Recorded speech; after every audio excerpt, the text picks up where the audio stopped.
pase, pierna derecha, directo al arco, ¡golazo! ¡Golazo!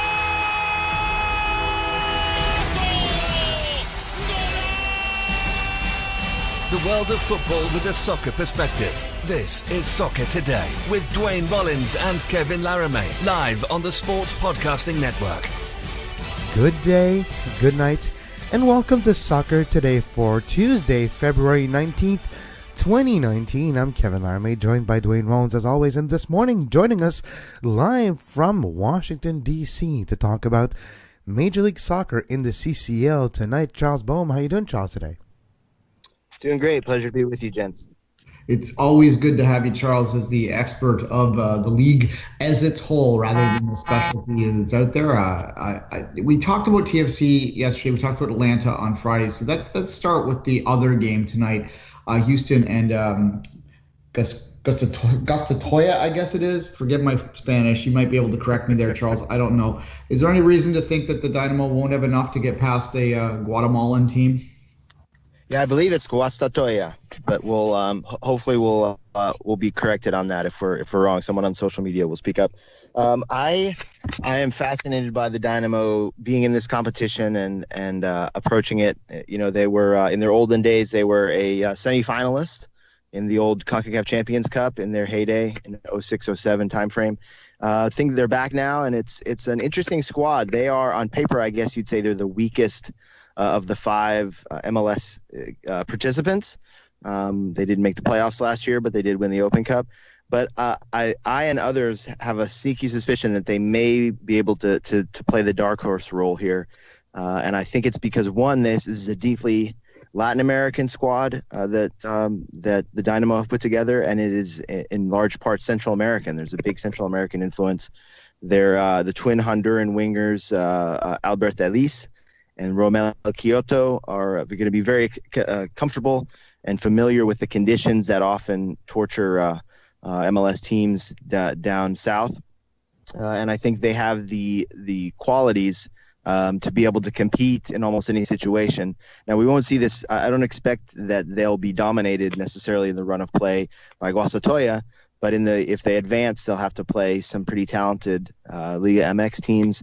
And I think the Dynamo are a team, if they can defend well in a low block, which is an open question because their defense has some questions around it.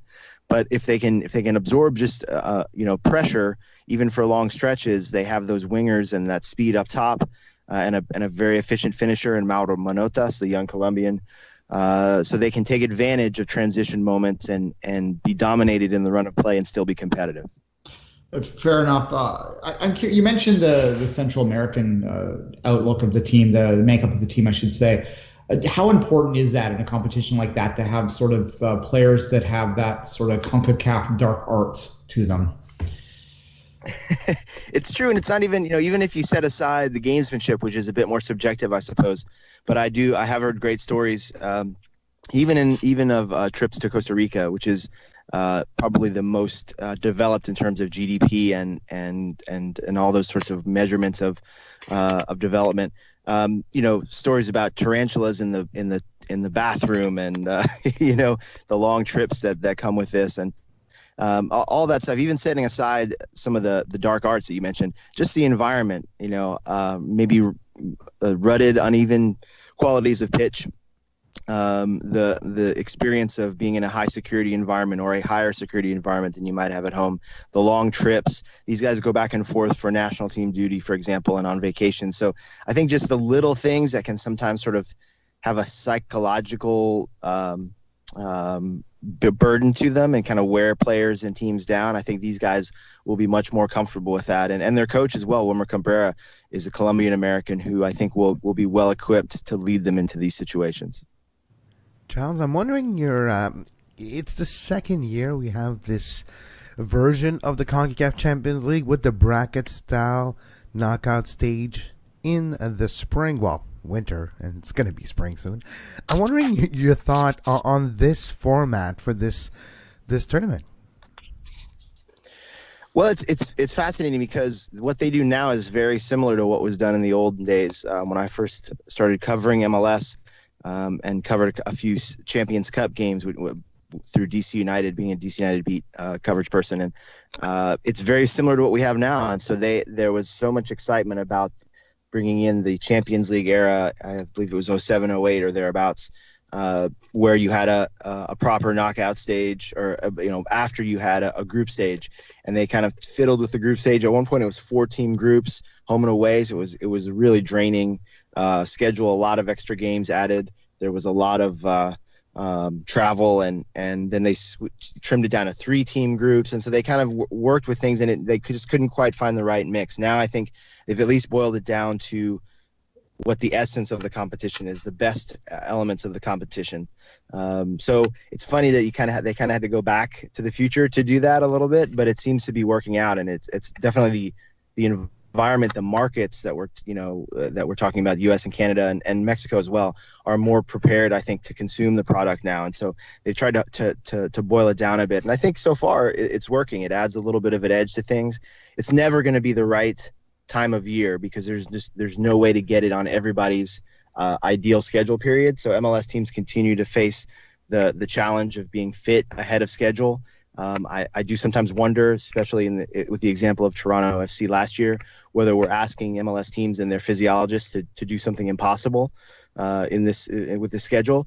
But this is probably the best of the lot, because back when there was group stage matches in the late summer and fall, that presented its own set of problems, and too many MLS teams couldn't juggle it, or chose not to even try to juggle it, with the playoff run and the stretch run of the regular season. So I think this is probably as good as it gets, barring a drastic schedule change on the part of MLS. And I think, and when we look next year, MLS is supposedly going to start their regular season even earlier with matches in February, and that I think will definitely help the CCL teams. As well, we've talked about Houston playing Guastatoya. Yes, I'm not Spanish. But the New York Red Bulls tomorrow play Atletico Pantoja. The Red Bulls had an interesting off-season with players forcing the hand of the Red Bulls, Kaku, and a lack of, I would say, a lack of noticeable or recognizable name, which has been the case for the Red Bulls over a few years coming in, but it keeps working every year. What's your thought on the Red Bulls playing in the CCL tomorrow? They've been one of the most consistent teams in the regular season in MLS over the last half decade or so, and they were fairly consistent last year in CCL. They had, in some ways, you could argue they gave Chivas just as good of a fight as Toronto did, dropping out in the semifinal round despite controlling most of the play. So I like the Red Bulls here, and I think the Kaku saga worked out in their favor, at least as best we can tell for now. But even more than that, it certainly helps to have an impact player, a sort of a go-to attacking creator like Kaku in this situation, that the situations that CCL hands you. But more than anything, I think the Red Bulls, by virtue of having a very clear tactical identity, a very clear system, they have a very clear philosophy and way of going about things, right? And it involves interchangeable parts in a lot of ways.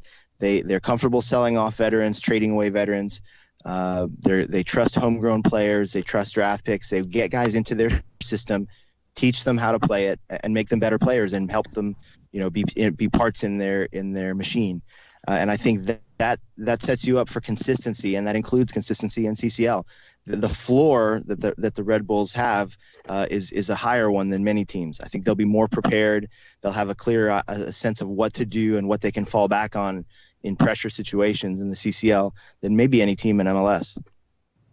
Fair enough. And let's go with the last team we haven't touched on yet. The toughest draw, obviously, with SKC to Liga MX. That's really all you need to say. I don't even need to say the team. As long as it's a Liga MX opposition against MLS, then there's going to be in tough. Now, we did see Toronto overcome it last year. Do you think Sporting takes some, motivation from that? And do you think the MLS teams are going in with the more confidence this year? And can Sporting Kansas City pull the upset?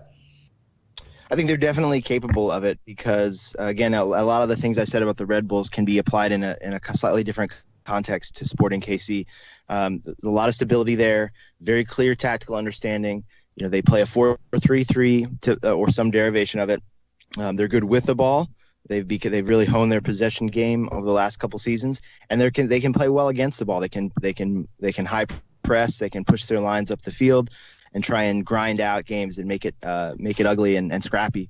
The issue for them is though that there's just only so much time you have in the months of January and February to get up to that level of fitness. Peter Vermees calls it sporting fit.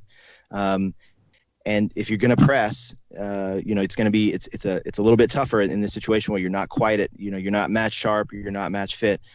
Also, bear in mind, we're going to have, I think, probably the most climate conditions are going to be most influential in this series, because KC are hoping for sub-freezing temperatures to greet Toluca in KC this week, and then next week they have to go to 8,700 feet above sea level. Toluca is they have a cozy little ground. If they get a crowd out, there'll be a home field advantage, and the altitude will be burning the lungs of the Sporting players. So there's a lot of wiggle room built into this series for those reasons. But they're catching Toluca probably at the best time they could hope for. Toluca are in this tournament because they reached the final of the Clausura season last year. So we're talking about last spring. Since then, they've lost who I think is their most charismatic impact player, Ruben Sambueza, the veteran Argentine playmaker. He's gone. They slipped in the league standings last fall and went out in the first round of the playoffs in Liga MX Liguilla. And then this year, they're in a slump. They've lost several games. They're in the bottom half of the table. So certainly they are capable. They have the quality in their squad of making this a new competition and getting a fresh start. But in terms of form and confidence and everything, it's a good time to play Toluca. When's SKC going to sign a 9 seems to be a debate that we've been having, for many years now. I guess at least since Dwyer left. So does it matter? Should we stop worrying about whether they're signing a pure center forward or not, whether they have a true game breaker up front? Yeah, my MLSsoccer.com colleague Matt Doyle has pointed to this as maybe he thinks it's already cost some games and possibly trophies, and it may cost them in the CCL here and this year going forward. And it's interesting that the closest thing they had was Diego Rubio. They shipped him out to Colorado in a trade this offseason. I'm intrigued, though, by what they've done. They still have goal-scoring wingers. Daniel Shalhoui and Johnny Russell are really talented wingers who can cut inside, who can create as well as finish. And then I have a feeling we're going to see their Hungarian striker now, whose name escapes me, Nemeth. My guess is that he'll be in the 9 role, and he's a player who can do the 9 stuff, but he can also kind of be a false 9 and drop and drift. So he was very good in his first stint with Sporting. He hasn't really found his feet in his second stint back with the club in the past few months. So we'll see. I have a feeling that they'll be able to create chances. The issue there also is, and again, another colleague of mine, Bobby Warshaw, pointed out, they didn't always defend that well last year. And in CCL, especially against Mexican teams, you will have to defend at some point. So there's the traditional sort of stingy Sporting KC defense has not exactly been itself over the past year. So that there's a question there that they have to answer, and it's right out of the gate in this first series. I don't mean to continue to talk about Kansas City, but it's a team that's fascinating to me for a lot of reasons. First of all, I picked this team for the last 3 years to win MLS Cup early in the season, which still hasn't happened. But if I continue to pick them every year, eventually I'm bound to be right. But I'm wondering, Charles, if you feel that Peter Vermees is a bit underrated. You mentioned earlier, Kansas City has been at the top of the Eastern Conference or close to it for the last 4 years, even when we're not expecting them, and they're getting a very, very high point season. Is Peter Vermees underrated as a coach, even though he is one of the best in the league? I think so, to some extent. I mean, those that are paying attention know what he's done out there, and players around the league, I think, certainly recognize that Kansas City now is a destination. It's a place that people want to play, they're interested in. That said, he has a very unique circumstance there. He is the king, the dictator, the sole decider. He has been given carte blanche over all soccer matters. So he's also their I believe he's called their sporting director and manager. So he's doing almost everything. He's the last word. I saw him do a presentation at the coaches convention in Chicago last month, where he made a joke about how if I like a player, it's great because I want to ask someone about it. I go look in the mirror and say, do you think this is the right guy? Is this the right guy? Yeah, I think this is a great choice. Yeah, and he doesn't have anybody that he has to share power with. It's his vision that's been executed over a long period of time. And it's a big factor in why he was, I don't think, ever really given serious consideration, despite probably deserving it, for the U.S. men's national team coaching job, because he doesn't have to share. He doesn't want to share. He has his vision of how he does things. And he has had players, that have crossed him that have suffered. So I think he's in a unique situation, and he certainly made the most of it. Could he replicate that? Could you plop him down at the LA Galaxy or at the New York Red Bulls and have the same success? Maybe eventually, but it would be a very different context. And I know we're talking about the CCL, but the regular season is coming really soon, not even 2 weeks from now, pretty much. And I'm wondering, in your opinion, which off-season team in Major League Soccer had the best off-season? Which one actually got you excited for the beginning of the season while you were watching them do some roster moves and maybe some other moves as well? Which team won the 2019 off-season award? That's a good question. There's probably a couple teams that we could talk about, and maybe I'm cheating a little bit here to start with the team that can't get any worse, which is the San Jose Earthquakes. They had an absolutely miserable 2018, but to their credit, they went out and made a bold move.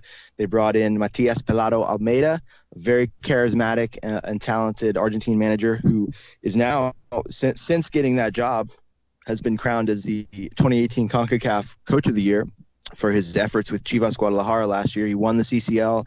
He's won one or two or maybe even three trophies with Chivas during his time there. And he seems to be implementing his similar style with the Quakes. He has a very kind of unique tactical outlook, a lot of man-to-man marking, 1v1 battles. I think it's a quirky system that in and of itself will surprise and confuse MLS teams, at least out of the gate. And he's also, again, he's this very inspiring persona. He's brought global recognition. He's going to have players that want to come and play for him, even though it appears that some of the contracts that he inherited have left him with a limited ability to reshape the roster dramatically in the short term. But he's brought in some smart signings. I think he's going to be able to get more out of the players that he already has there, that he's stuck with for at least another year or two. And again, it's a sign of ambition, and it's a great move, right? We have all these things that limit the ability of MLS teams to go out and sign elite talent. You can only spend so much. You can only have so many designated players. TAM is finite. Salary budget is finite. But you can go and be as ambitious and as spendy as you want on a manager and on your staff. And I think that's what maybe a trend that we're seeing take root here. And Almeida is going to be, I think, one of the most fascinating characters to watch in the league this season. Charles, I've listened to multiple previews, multiple conversations about the season upcoming, CCL and otherwise. Atlanta United is spoken of in hushed tones like they're the Real Madrid of Major League Soccer, an unstoppable juggernaut that is destined for 4 trophies this year.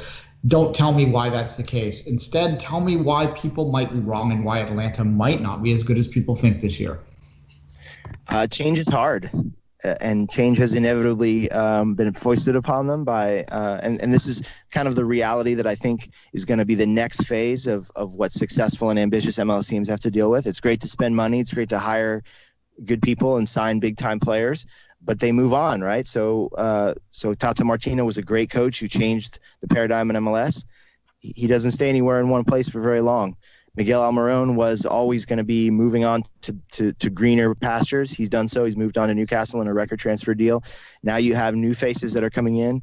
They've been ambitious in their replacement hires and signings, but it's still not the same. They have the additional challenge of CCL, which complicates the run up. And again, I think you guys probably saw it as much as anyone. What Toronto FC had to deal with last year, mentally, psychologically, physiologically, in terms of getting up to speed quickly for CCL, then finding a way to deal with the repercussions of not winning it, or even if somebody does win it, they'll have to deal with repercussions of that too. Then you have to shift your focus, prepare your body to go and do the weekly slog of league play, and then deal with congested fixture calendar, and then later in the summer. There's all these things that Atlanta have not had to deal with yet that is waiting for them this year. And even without a change in personnel, I think that would have been challenges. And now you have Frank de Boer, who's undoubtedly a good coach, but he's completely new to MLS. He's completely new, for the most part, to North American soccer.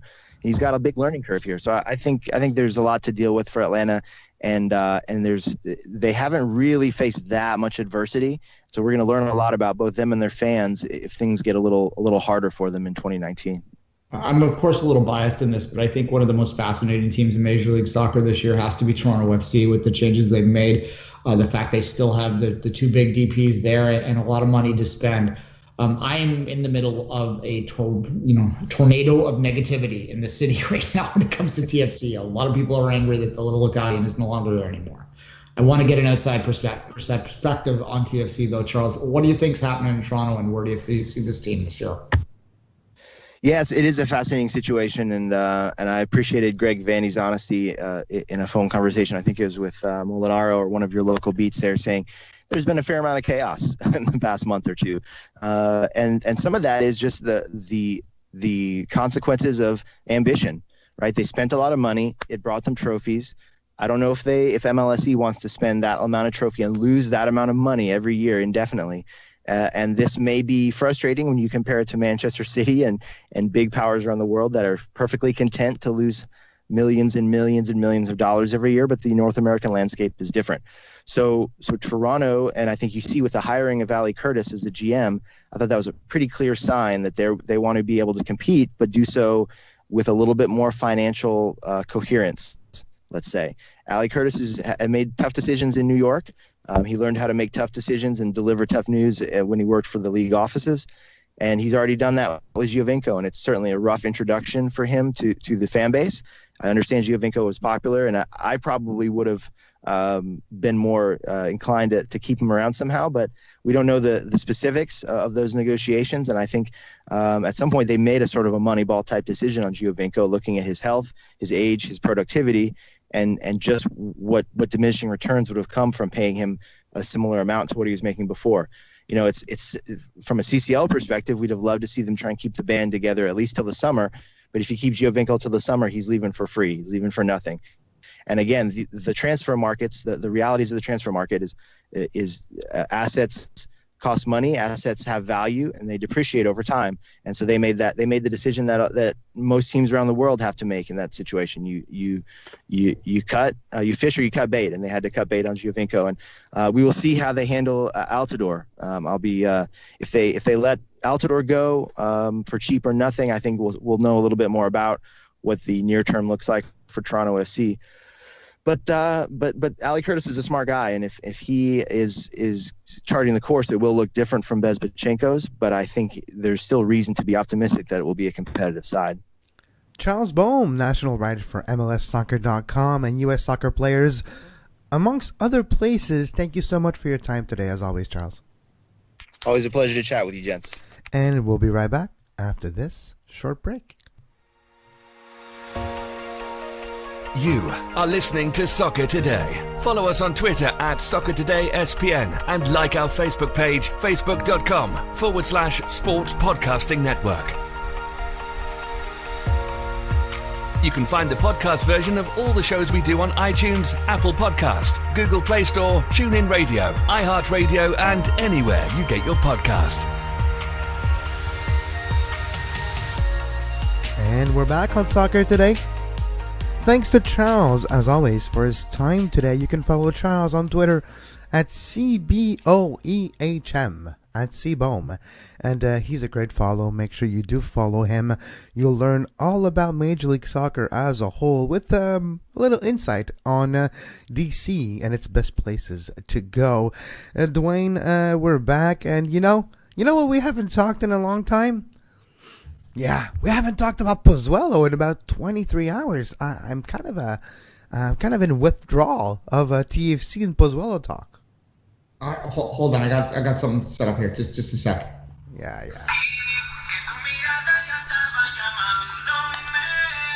Hopefully we don't get flagged for copyrights. Yeah.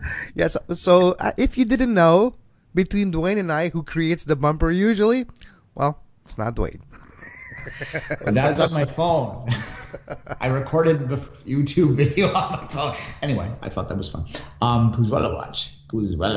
That's we need a bumper soon. Okay, the newest news right now. We talked about TFC coming out of the break, so we'll go back into it again here.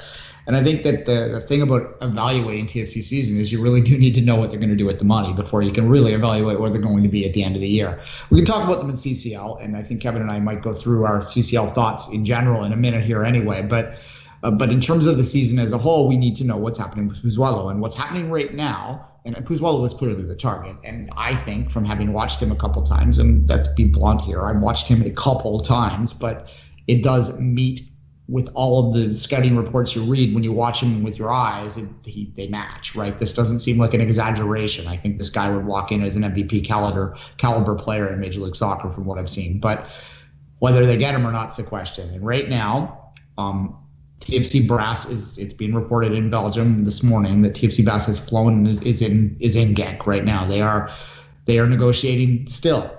There is still a resistance by Genk to let him go earlier than the end of the year. He will be in Toronto in the summer. If Toronto wants him to be in Toronto in the summer, he will be here in July. I think that's a certainty. The only way that he is not in Toronto in July is if Toronto decides they want someone more immediately and moves on from him as a target. Although I think at this point in time, when you jump into the ocean, you got to swim basically, right? Like you can't decide that you don't want to go swimming once you're 25 feet underwater, right? You got to swim or drown. And I think TFC at this point is in that situation where this is the guy that they're swimming for, and they better keep stroking or it's going to be a long year. So he'll be here at some point. I truly believe that at this point. The question is whether and I think there's 3 dates to keep in mind. Toronto has countered Genk's offer right now, apparently, to say that they want him to come after the Belgian regular season ends. They have a playoff format, as we've talked about before. That would be roughly after TFC's 3rd game this season. So he'd arrive in March and would even potentially be able to play in a 3rd round CCL competition if they were to get that far, which we'll get to in a minute. The second number is the May 6th number. May 6th is the end of the the spring transfer window date in MLS. So basically, TFC would allow him to compete with Genk until about 3 games left in their playoffs. That would provide them with much more opportunity to win that championship they so desperately want. And he would then he would miss about 8 games of TFC season in the entire CCL if that were the case. And then, of course, the third option is the July one that I mentioned, where the summer window would open, and then they pay the $8 million. He can come at that point, regardless of what Genk thinks, and they would happily. I'm sure Genk at this point would happily let him go in the summer. The question is, if you read the stuff over there has been a shift in tone in the last little while, Kevin. There, as far as I can tell, I'm reading, through translations, but it seems to me that there's been a shift in tone from how can we convince him to stay to should we be getting rid of him now because he's a distraction. And certainly there was some reports today that he has quote unquote leg tightness. Do you remember what happened to Jermenko just before he left? Didn't he have like a back something soreness? So that's why they used that excuse for him to have his medical in a hospital somewhere in the California region. Yeah, well, it was something, and it hardly matters at this point. But yes, there's some gamemanship going on the players' part. Like when we're used to hearing like abductor injury, like very specific muscle injury. So when you hear, he's got a tightness, it's there's more to meet the eye. Yeah, look, at this point, I don't want to speculate. I think that the May 6th is a reasonable compromise, and I kind of, if I'm going to speculate, I'm going to go with that. I think it's pretty aggressive for Toronto based on Genk's position this far, based on the legal battle that they don't seem that willing to fight, that if he if they need to negotiate something, I'll say that. And if it is May, even if it's July, I think if they want this player desperately for the next 3 years, they should bite the bullet at some point and say, okay, fine, we'll pay that. And maybe you try and negotiate a cheaper release fee if that's the case, if he's not coming to July. You got to work in that manner because he does have the option to buy himself out and go to China. The reason he can't come here if he buys himself out is because MLS has made it clear, and this is coming from multiple places, that they don't want to get into those games. They don't want any kind of player that has questions around his contract. And because that law of 78 is Belgium specific, they might view that as not being legit here, and they could potentially find themselves in trouble. And MLS is pretty conservative that way. But that is your Pozuelo Watch update for today, Kevin. Okay, so we'll see if we have another Pozuelo Watch update in the next few weeks. But tonight we have games to watch, of course, at 8 p.m., 7:30 with the pregame, I believe, on TSN in Canada and somewhere else in the United States. I think it's Univision Deportes. You have Toronto FC versus Independiente live from Panama. Of course, Herediano Atlanta United will be a good one. Alianza from Honduras versus Monterrey. We do have Kansas City versus Toluca. Guastatoya, Houston Dynamo. Saprissa versus Tigres. That's a fascinating matchup in the round of 16 in the CONCACAF Champions League. Saprissa, for the longest time, were the best team in Costa Rica. Now Herediano is another good team in Costa Rica, but Saprissa is still the most famous team coming out of Costa Rica. Atletico Pantoja Red Bulls and Marathon versus Santos Laguna. No, it's not a Greek team. It's a team from Guatemala, but Marathon versus Santos Laguna. When you look at all the teams present this year, there's no Chivas, there's no Club America. But am I mistaken by assuming that either Monterrey, Toluca, Tigres, or Santos Laguna will be the favorites? And this has really a throwback feel to it. Monterrey, Santos Laguna, Toluca, Tigres. This feels like a 2012 CONCACAF Champions League to me. Monterrey or Tigres are your favorites, I would have to say with pretty certainty. Santos Laguna, of course, as Impact fans will well know, and TFC fans for that matter, will well know, is a powerhouse in this competition. It's been a few years since we've seen them there, but they're back again. It's always the Liga MX teams. And, I'm not going to blow smoke up the bum of MLS from this show because we're independent. We're not like state. Even the state-sponsored show, which I do enjoy listening to, by the way, even they had to admit when it came to predicting that the Mexican teams were the favorite yesterday, if you heard their preview show. So until MLS proves it, and there have been close calls. Montreal got to the final. Toronto got to the final. SLC got to the final. I mean, there's been close calls. TFC got to penalties last year. Yeah. It's not impossible anymore for an MLS team to win this thing, but it is still improbable. And I don't think this is the year because of a lot of factors. TFC, we've talked about at length in terms of what they're facing in this. They should get past the Panamanian team, but I don't see them getting past Toluca or even SKC, to be honest with you, because of just the stability difference right there in the second round. They possibly could get past SKC, but I don't think SKC is getting past Toluca, so it doesn't matter. So it's a moot point, yeah. Yeah, Atlanta is, most people's thought, for obvious reasons, are the champions. They are the favorite of the MLS teams to get through.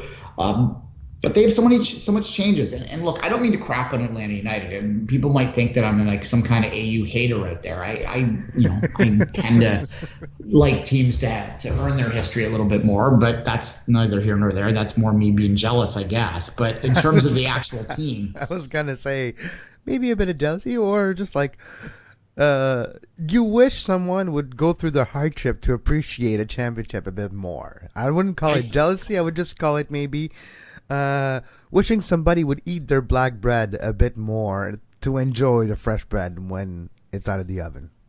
Yeah, no, and I think Atlanta United fans, some of them in about 5 years' time might understand that a little bit better than they do right now. But in terms of handicapping them in this competition, Kevin, it's like there's so much change there that I legitimately think that this is going to not be as smooth as it's being presented someplace. If Pity Martinez, he might not be what you think he is. He's obviously a talented player, young South American of the year. No one doubts his talent, but coming to any other league, transferring to another foreign country for a young player is always going to be a challenge, and there is a 20% chance that it might be a bust, right? And if that happens, then suddenly you don't have a midfield general, and suddenly you're not getting service to your big guy up front, and suddenly everything's a little bit more confused, and your backline starts to get a lot more pressure on it, and maybe your coach isn't the genius that everyone thinks he is, because he certainly wasn't at Crystal Palace, and suddenly things aren't as good as you think. That's what I have to say about Atlanta. They're still going to be very high in my preseason predictions, and might even be my preseason pick to win the MLS Cup, but do not think that this is a juggernaut that can't be stopped. And I think in this competition, it might be a lot to ask for them to adjust this quickly to it. That's my thought on them. Houston, I mean, come on. they should get past this team now, but they're Tigres next, and it's done. I was going to say. Let's move on from that. And even Atlanta. The Red Bulls are the one team that I think has a chance, Kevin. Sorry, Duane, I was going to say, if you look at Atlanta's bracket, if they beat Herediano, they got Monterrey next probably.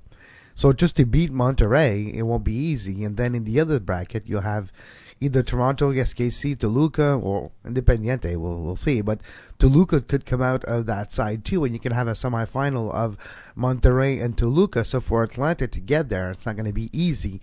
You're looking at a road to the CONCACAF Champions League final for Atlanta that would be similar to Toronto's last year, where you have to face 2 to 3 Mexican teams.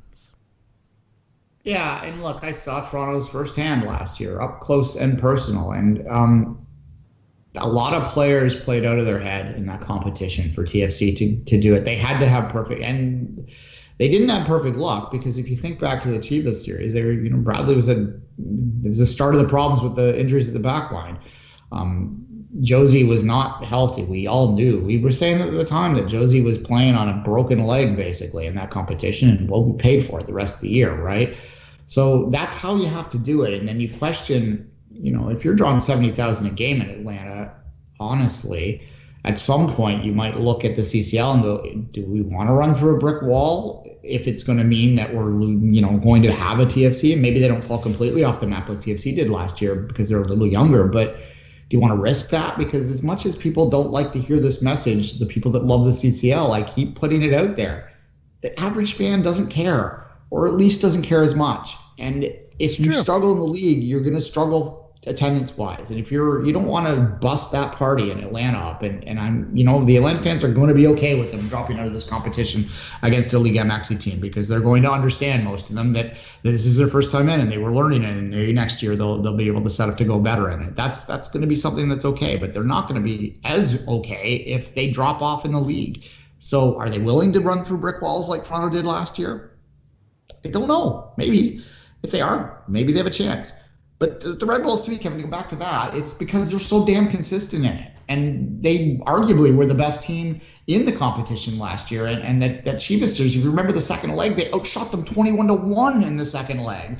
And they couldn't find the back of the net, which is the Red Bulls' problems in big games, is that Bradley Wright Phillips has never proven himself to be a pressure scorer. And without that finisher up top, the Red Bull system game sometimes gets found out. We saw it against Atlanta. We saw it in the CCL semi against Chivas, where they couldn't find the back of the ball. Well, you stop them from passing the ball to each other, and eventually they can't do nothing with it, right?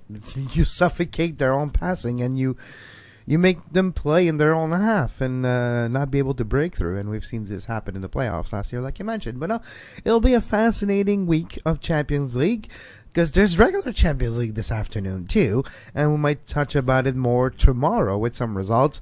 There was an FA Cup game yesterday, and I really don't want to talk about it, but I guess Manchester United is going through, and Chelsea's going home. I don't know if people have seen the draw. It's an interesting quarterfinal, though. Let me draw it off. I know City's playing Swansea. You get the draw while I just weep and cry a bit in my corner. Yeah, well it's the FA Cup, too.